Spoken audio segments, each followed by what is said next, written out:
अब इस मार्केट में अपॉर्चुनिटीज कहाँ पर बन रही है, इसके बारे में चर्चा की जाएगी। सबसे पहले प्रीतम सर, आपके नजरिए में आज के लिए कोई ट्रेड आइडिया रहेगा?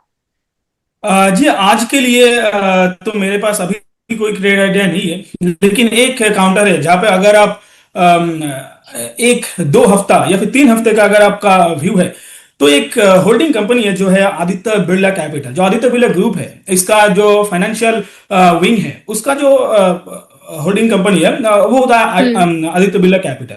अभी आज के हम्म। सेशन में भी देखेंगे काउंटर में एक बड़ा मोमेंटम आता हुआ आपको दिखाई दे रहा है, ऑल टाइम हाई के आसपास हम्म। है। एंड इस लेवल को वो बार बार जो 410 का लेवल है, इस लेवल को बार बार हम्म। क्रॉस करने की कोशिश कर रहा है, लेकिन हो नहीं पा रहा है। और आज का सेशन में जो एक 3-4% का मूव है, मुझे लगता है कि ये मोमेंटम आगे कंटिन्यू होने वाला है। तो यहाँ पे आप एक खरीदारी करके जा सकते हो। 2-3 हफ्ते का अगर आपका व्यू है, तो यहाँ पे मुझे लगता है कि काउंटर आपको 450 तक भी आता हुआ दिखाई दे सकता है। डिस्क्लेमर रहेगा ये, इसमें मेरा रिकमेंडेशन पहले से भी था, तो अलग न्यूज चैनल्स में।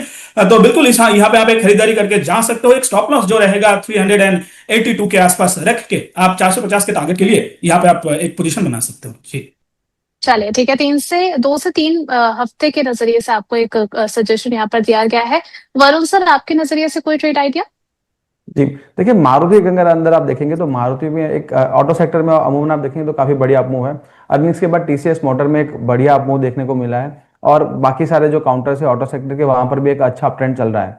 मारुति के अंदर आप हम्म। देखेंगे तो एक ब्रेकआउट मिला था, उसके बाद एक रिएक्शन आया था, रिट्रेसमेंट आया था करीबन 13,400 के आसपास। कल के सेशन में काफी अच्छे मूव मिले, और डेली चार्ट्स पर आप देखेंगे तो जो अपना 200 SMA 14,000 है, उससे ऊपर क्रॉस करके यहाँ पर क्लोजिंग दी है। तो विच इज एक हम्म। पॉजिटिव हम साइन मानेंगे, और एक अच्छा ब्रेकआउट हम देख रहे हैं। एक ब्रेकआउट आया, उसके बाद एक रिटेस्ट हुआ, और वापस एक ब्रेकआउट आ रहा है। तो यहाँ पर मारुति में रिस्क टू रिवॉर्ड काफी बढ़िया लग रहा है। 13,850 का एक स्टॉप लॉस मेंटेन करेंगे। फ्यूचर्स में अगर आपको पोजीशन बनाए तो वो भी बना सकते हैं। और आपका जो फर्स्ट टारगेट रहेगा वुड बी 14,550, और जो सेकंड टारगेट रहेगा 14,850। काफी बढ़िया चार्ट स्ट्रक्चर लग रहा है। और देखिए कल एक ऑटो सेक्टर के नंबर्स आएंगे, एक थोड़ा सा एक हैंगओवर रहेगा मारुति के स्टॉक के लिए, बट अगर अच्छे नंबर्स निकल के आते हैं तो यहाँ पर एक बढ़िया अपमूव बन सकता है करीबन 15,000 तक के। तो यहाँ पर मारुति में बने रह सकते हैं।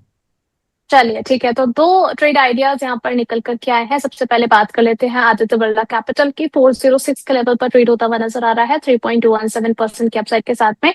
टारगेट्स आपको यहाँ पर दिए गए हैं 450 तक के। अगर आप 2 से 3 हफ्ते का नजरिया रखते हैं, स्टॉप लॉस जरूरी है। 382 का स्टॉप लॉस लगाने की आपको सलाह दी गई है प्रीतम सर की तरफ से। इसके अलावा आ जाए वरुण सर के ट्रेड आइडिया की तरफ, तो यहाँ पर मारुति सुजुकी आपको एक सजेशन दिया गया है। 14,263 के लेवल पर ट्रेड होता हुआ नजर आ रहा है, आधे % के अपसाइड के साथ में। स्टॉप लॉस आपको यहाँ पर लगाना है 13,850 का, and for the targets of 14,550 and 14,850।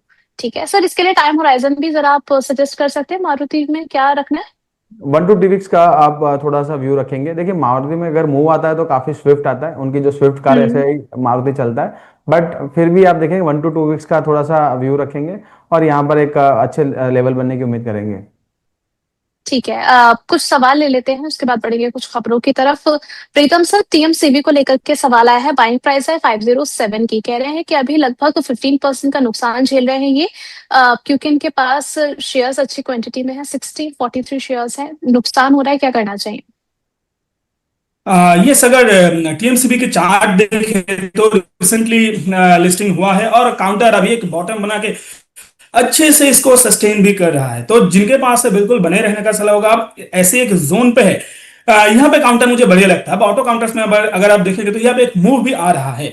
अब हम्म। क्योंकि यहाँ पे जो ज्यादातर मूव आ रहा है वो आप देखेंगे ऑटो एंसिलरीज में या तो टू व्हीलर्स में। तो अभी तक फोर हम्म। व्हीलर काउंटर में ज्यादा मूव आपको आता हुआ नहीं दिखाई दिया। हाँ, एक काउंटर जो था मारुति सुजुकी वो भी अच्छा लग रहा है। और आज आप देखेंगे अशोक लैंड, टीएमसीबी, मारुति सुजुकी, ये सारे काउंटर्स में थोड़ा आपको मूव नजर आता हुआ दिखाई देगा।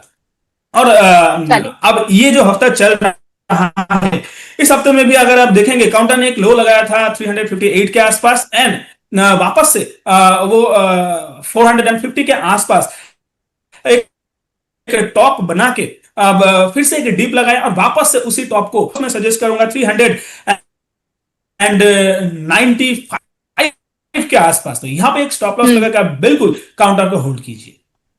ठीक है, इसके अलावा Varun sir, Mahindra and Mahindra finance को लेकर के अगला सवाल है। यहाँ पर 18% का इनका प्रॉफिट हो रहा है, तो ये जानना चाह रही है रेखा जी कि क्या इनको प्रॉफिट बुक कर लेना चाहिए या फिर आगे भी अच्छा जाएगा तो बने रहे। 393 पर चल रहा है, 0.32% की अपसाइड के साथ। जी, देखिए यहाँ पर अगर आपका व्यू कैसा है, अगर आपने शॉर्ट टर्म गेन्स के लिए आपने महिंद्रा फाइनेंस में इन्वेस्ट किया था तो बिल्कुल एक बार बुक कर सकते हैं, क्योंकि अपने जो प्रीवियस रेजिस्टेंस है उसी के आसपास यहाँ पर स्टॉक वापस आ रहा है, वहां से काफी बड़ा रिट्रेसमेंट आया था। लॉन्गर टर्म पर्सपेक्टिव है तो थोड़ा देखिए यहाँ पर बढ़िया ब्रेकआउट हो सकते हैं मंथली और वीकली चार्ट्स पर, और यहाँ पर करीबन 3 to 6 मंथ्स लग सकते हैं, बट यहाँ पर करीबन 500 550 के टारगेट बन सकते हैं। एक अच्छा ब्रेकआउट है, एक लोअर लेवल्स पर एक राउंडिंग बॉटम बना है, 345 के जोन से एक ब्रेकआउट मिला है। इम्पल्स एंड करेक्टिव काफी बढ़िया चल रहे हैं, और जो मूविंग एवरेजेस है वो कैचअप होना शुरू हो रहा है।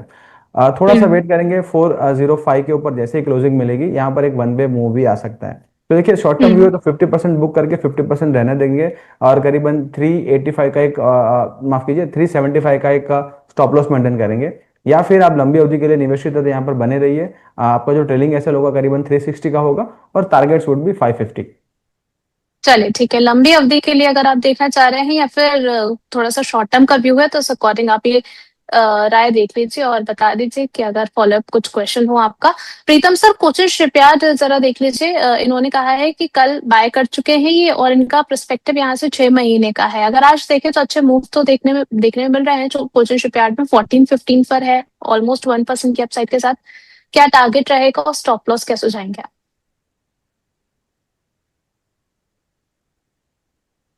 देखिए, अगर शिपिंग कंपनीज, सॉरी शिपिंग नहीं, मतलब जो शिप बिल्डर कंपनी की अगर बात करें तो यहाँ पे आपको दिखाई देगा कि ज्यादा momentum Mazagaon dock, Cochin shipyard, सारा जो कंपनीज है ना, यहाँ पे आपको एक बिना मोमेंटम के यहाँ पे काउंटर, सारे जो शिप बिल्डिंग काउंटर से यहाँ पे आपको ट्रेडिंग करता हुआ दिखाई दे रहा होगा। अभी कोचिन शिपयार्ड चल रहा है 1415 के आसपास, और देखिए यहाँ पे एक स्टॉप लॉस लगा के आप बिल्कुल यहाँ पे होल्ड कर सकते हो, लेकिन मुझे नहीं लगता कि ये शॉर्ट टर्म में ज्यादा मोमेंटम करता हुआ आपको दिखाई देगा। मेजर जो मूविंग एवरेजेस है उसके नीचे ट्रेड कर रहा है, 450 के नीचे आरएसआई चल रहा है, एमएसीडी भी थोड़ा शांत आपको नजर आएगा यहाँ पे। तो ज्यादातर जो टेक्निकल इंडिकेटर्स है वो भी यहाँ पे सुस्त नजर आएगा आपको। बिल्कुल आप यहाँ पे एक बार होल्ड कीजिए। जो लो लगाया था लगभग 1200 के आसपास, उससे ऊपर ट्रेड कर रहा है। एक स्टॉप लॉस जो मैं सजेस्ट करना चाहूंगा वो 1350 के आसपास, तो यहाँ पे एक स्टॉप लॉस लगा के आप काउंटर को होल्ड कीजिए।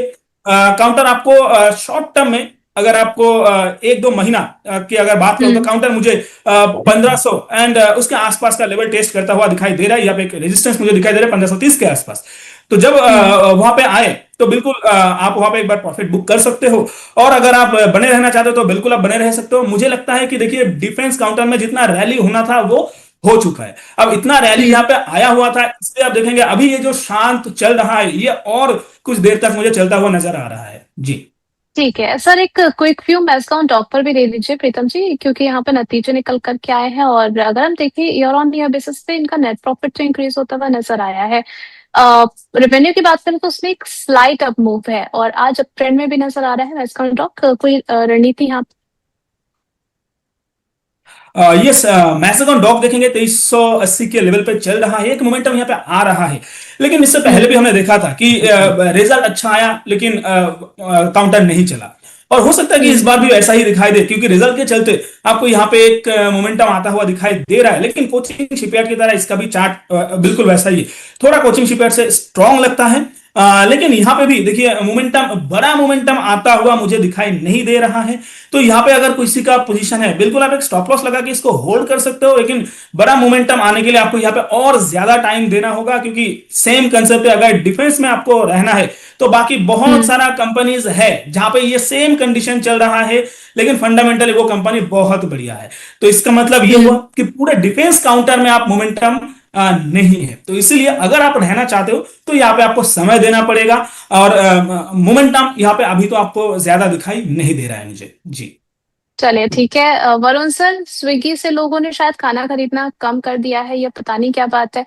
इन्होंने तो कंसोलिडेटेड नेट लॉस अपना दर्ज किया है, 1197 से लग करके 791 CR रजिस्टर किया गया है। क्या वजह कुछ आप देख रहे हैं कंपनीज के अंदर, और साथ ही साथ क्या रणनीति स्विगी में होनी चाहिए? देखिए यहाँ पर देखिए हाई कैपेक्स, यानी आप देखेंगे तो यहाँ पर जो उनके बिजनेस मॉडल जो है वहाँ पर कस्टमर को ल्यूर करने के लिए ऑफर्स देनी पड़ती है, और उनका इसलिए जो कैश बर्न है ज़्यादा होता है। बट आप नेट लॉस देखेंगे तो काफ़ी रिड्यूस हुआ है नेक्स्ट लास्ट ईयर से कंपेयर करेंगे तो, और बेटर यहाँ पर एक स्ट्रक्चर लग रहा है। देखिए हम्म। अगर पूरे सेगमेंट की अगर बात करेंगे तो अभी भी इटरनल ही एक आप देखेंगे तो काफ़ी बढ़िया काउंटर कर सकता है, उसमें भी ब्लिंकिट हम्म। काफ़ी बढ़िया एक ऐड कर रहा है। तो हमारी हम्म। लास्ट टाइम भी बात हुई थी तो इटरनल ही बेटर लग रहा था चार्ट्स पे। बट वैसे हम्म। स्विगी में भी आप देखेंगे तो एक अच्छा ब्रेकआउट है, 280 से लेकर 250 के जोन थे, उसके बाद एक ब्रेकआउट यहाँ पर देखने को मिला है। और अभी भी अर्निंग्स खराब होने के बाद भी आप देखेंगे तो जो अभी भी लॉस में है कंपनी, बट यहाँ पर उनके मैट्रिक्स थोड़े अलग काम करते हैं, अभी भी ब्रेकआउट सस्टेन है। अगर कोई गिरावट आती है 280 के स्टॉप लॉस के साथ यहाँ पर बिल्कुल आप बाय कर सकते हैं। 312 और 325 दो टारगेट अभी भी यहाँ पर इंटैक्ट हो सकते हैं, बन सकते हैं। चलिए ठीक है, इसके अलावा टोरेंट फार्मा की तरफ बढ़ लेते हैं और यहाँ पर भी नतीजे निकल कर के आए हैं। जून तिमाही में अगर हम देखें तो मजबूत अर्निंग्स रही है। नेट प्रॉफिट की बात करें 3.3% की ग्रोथ देखने को मिली है ईयर ऑन ईयर बेसिस पर। रेवेन्यू की बात करें तो इसमें भी जंप हमें देखने को मिला है ईयर ऑन ईयर बेसिस पे 54.8% का। प्रीतम सर, टोरेंट फार्मा। हाँ जी, टोरेंट फार्मा की बात करें, अगर देखिए फार्मा काउंटर की पूरा बात करें तो ये कंसिस्टेंट परफॉर्मर रहा है, आज भी अच्छा चल रहा है और लगातार चल भी रहा है। और इसमें हम्म। टोरेंट फार्मा एक अच्छा काउंटर, फंडामेंटली भी मुझे अच्छा लगता है और चार्टिकली भी मुझे बहुत बढ़िया लगता है। एक डिप में आया हुआ है हम्म। एंड 20 डी में के ऊपर ही सस्टेन कर रहा है, मेजर जो मूविंग एवरेजेस है उसके ऊपर सस्टेन कर रहा है। अगर आप आरएसआई भी देखें तो यहाँ पे भी मोमेंटम बना हुआ है, लगभग डेली आरएसआई अगर देखेंगे तो 60 के आसपास चल रहा है। एंड एमएसआईपी पे देखें तो ये एक वापस से बुलिश होता हुआ नजर आ रहा है। तो बिल्कुल यहाँ पे आपको बने रहने का सलाह होगा। और मुझे लगता है कि ये पूरा 2026 अगर आप देखें तो यहाँ पे फार्मा काउंटर आपको पूरा साल चलता हुआ नजर आएगा। ये एक ही पॉकेट है जहां पे आप इन्वेस्टर्स थोड़ा थोड़ा शांत दिल से बैठा हुआ है। अब इसलिए काउंटर पे बने रहने का सलाह होगा। और अगर कोई फ्रेश खरीदना चाहता भी है तो देखिए यहाँ पे लॉन्ग टर्म के लिए या फिर मिड टर्म के लिए फ्रेश खरीदना थोड़ा मुश्किल है, लेकिन मोमेंटम ट्रेड आप बिल्कुल यहाँ पे कर सकते हो। लेकिन 5100 के ऊपर अगर काउंटर वीकली लेवल पे क्लोज दे दे तो वहां पे आप बिल्कुल एक खरीदारी करके जा सकते हो। अभी के लिए आप यहाँ पे बने रहिए। एक स्टॉप लॉस मैं सजेस्ट करूंगा 4700 के आसपास, तो यहाँ पे एक स्टॉप लॉस लगाकर आप बिल्कुल काउंटर को होल्ड कीजिए। हो सकता है कि यहाँ पे थोड़ा टाइम करेक्शन में काउंटर और 1-2 हफ्ता बिताए। जी।